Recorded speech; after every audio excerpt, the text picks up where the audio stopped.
Sekarang kan Sintayong masih aman lah posisinya, tapi fans timnas Indonesia mulai gelisah juga ini bagus apa enggak sih gitu ya. Kalau menurut Asep gimana nih? Sintayong ini bagus apa enggak ya?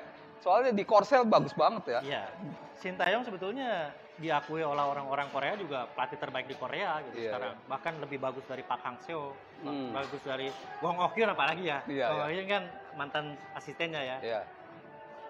Dan saya kira memang itu ya pengakuan dari orang-orang Korea ya harus kita terima bahwa dia memang yang terbaik gitu.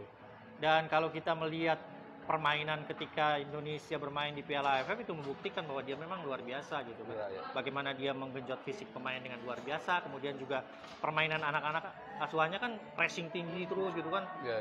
Total selama 90 menit gitu. Itu luar biasa saya bilang. Itu ya hal yang baru bagi Indonesia gitu. Jadi sebaiknya dipertahankan ya. Ya.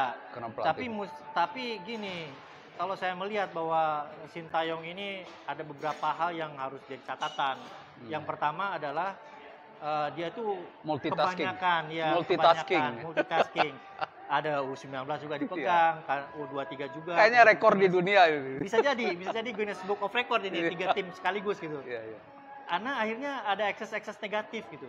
Jadi kalau kita lihat bagaimana core timnas sekarang adalah U23.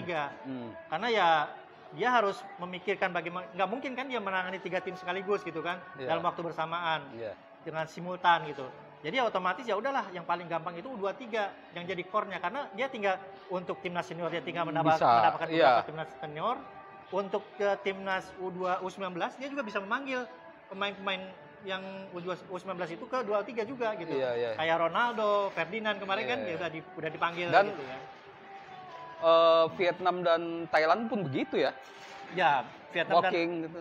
Ya, Vietnam itu sebetulnya Park Hang-seo udah nyerah, males sebenarnya. Padahal baru 2 tim ya. Pegangnya 2 tim doang gitu. U23 ini sama 3 ya. Ini U23-nya udah dilepas. Setelah kemarin SEA Games ya lepas ke Wong Ok-hyun. Sementara Paul King sebetulnya dia sementara doang kemarin di SEA Games. Karena si Madam Pang terutama sih nggak terlalu percaya sama Worawut. Jadi karena Worawut itu kan ketika dia kembali ke timnas U23-nya Thailand 2001 dia hasilnya nggak bagus. Terus di turnamen sebelum SEA Games itu jadi nggak dipakai nih sekarang? Sekarang dipakai lagi. Dipakai jadi lagi. Untuk Piala Asia U23 yang tanggal 2 nanti itu dia udah menangkan tim lagi. Cuma dia dibantu. Dia dibantu oleh pelatih U19. Si Salvador Valero. Itu yang dia mau bawa timnya ke final AFF U23 kemarin. Jadi intinya dipertahankan tapi tugasnya dikurangin gitu. Nah, kalau kembali apakah ini karena gajinya gede gitu, Sep? bisa jadi ya. Karena setahu walaupun saya sekarang belum tahu ya gajinya berapa ya. Ya itu tanda tanya ya. Setahu saya gitu, ketika 2019 kan sebetulnya kan itu nego-negonya. Jadi ada 2 hal yang jadi concern PSSI untuk mencari pelatih baru. Yang pertama itu yang bisa menangani tim U20 untuk Piala Dunia.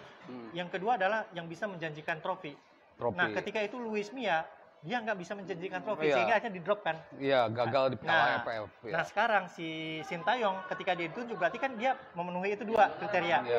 Nah, sekarang ya otomatis lah gitu orang menagih trofi itu wajar-wajar aja karena udah 2 tahun gitu kan. Udah 2 tahun jalan loh. AFF lewat. SEA Games lewat. Kemudian kemarin juga di Piala AFF yang sebetulnya kita punya peluang besar itu. Seharusnya kita bisa juara di situ. Tapi dia nggak. Akhirnya karena Covid lah ya. Walaupun ya kalau kita lihat pemain-pemainnya tuh main-main juga di klubnya masing-masing gitu kan. Itu jadi pertanyaan besar. Ironis. Nah, tapi gini, misalnya sekarang Sintayong minta disuruh mundur atau dipecat atau gimana gitu. Kalau saya sih concernnya satu, sebetulnya ada nggak sih pernah gitu si PSSI ngomongin target yang jelas untuk Sintayong? Nggak ada kan? Nggak ada gitu. Kita nggak fair kalau nggak ada itu gitu. Patokannya apa kita menjudge si Sintayong ini? Karena jangan-jangan memang bukan di SEA Games targetnya, bukan di Piala AFF kemarin targetnya, tapi di Piala AFF misalnya nanti U2022 yang tahun ini gitu misalnya. Nah, kalau memang betul-betul di Piala AFF U22 itu yang jadi target, harusnya kita baru bisa menjudge dari situ gitu. Kalau sekarang kita belum bisa menjudge.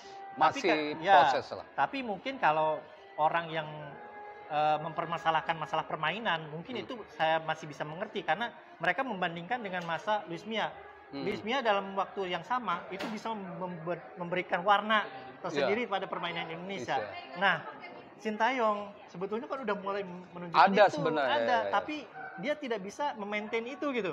Itu yang jadi pertanyaan banyak orang, dan wajar-wajar aja bila kemudian ada yang ini Sintayong ya belum gitu.